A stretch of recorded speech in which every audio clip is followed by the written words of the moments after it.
আমাদের দেশের সম্পদের কোনো অভাব নেই।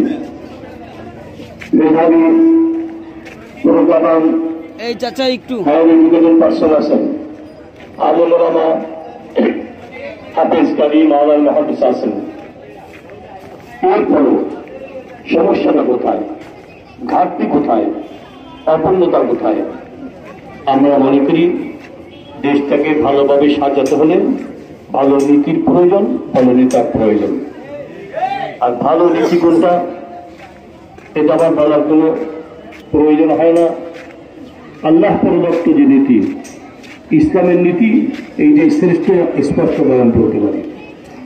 এই ইসলাম যতদিন পর্যন্ত প্রতিষ্ঠিত না হবে বৈষম্য দূর হবে না, চুরি দূর হবে না, সন্ত্রাসী কার্যকলাপ দূর হবে না, মাদক দূর হবে না, দুর্নীতি বন্ধ হবে না।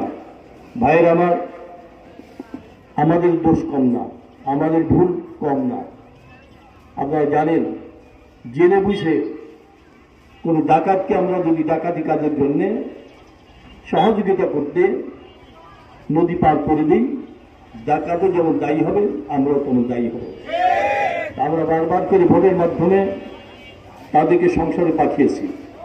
আর এ কথা স্পষ্ট, যারা চোর অবশ্যই চুরি করবে, অস্বাভাবিক কোনো কথা না। যারা দুর্নীতিবাজ অবশ্যই দুর্নীতি করবে। আমরা জেনে বুঝে তাদেরকে আবারও যদি সংসদে পাঠাই, চুরি বন্ধ হবে না, ডাকাতি বন্ধ হবে না, ছিনতাই বন্ধ হবে না, দুর্নীতি বন্ধ হবে না। এই জন্য দরকার ভালো নেতা, ভালো নীতি। আর বিশ্বাস চরমাই ভালো নেতা তৈরি করার জন্য কি করতেছেন আপনারা জানেন। আত্মশুদ্ধির মাধ্যমে, ব্যক্তি শুদ্ধির মাধ্যমে এক ঝাঁক চরিত্রবান, নিষ্ঠাবান, নৈতিকতা সমৃদ্ধ এক ঝাঁক মানুষ, একজন কবি আল্লাহ আমাদের আমি তৈরি করেছেন। সেই সাথে ব্যক্তি শুদ্ধির মাধ্যমে সমাজ শুদ্ধির কার্যক্রম চলছে। রাষ্ট্র শুদ্ধির জন্য ইসলামী আলো বাংলাদেশ সারা দেশে কাজ করছে। আপনারা জানেন, বর্তমানে সারা দেশে পাড়ায় পাড়ায়, মহল্লায় মহল্লায় এমন কোনো জায়গা পাওয়া যাবে না যেখানে ইসলামী আলো বাংলাদেশের কবি নাই।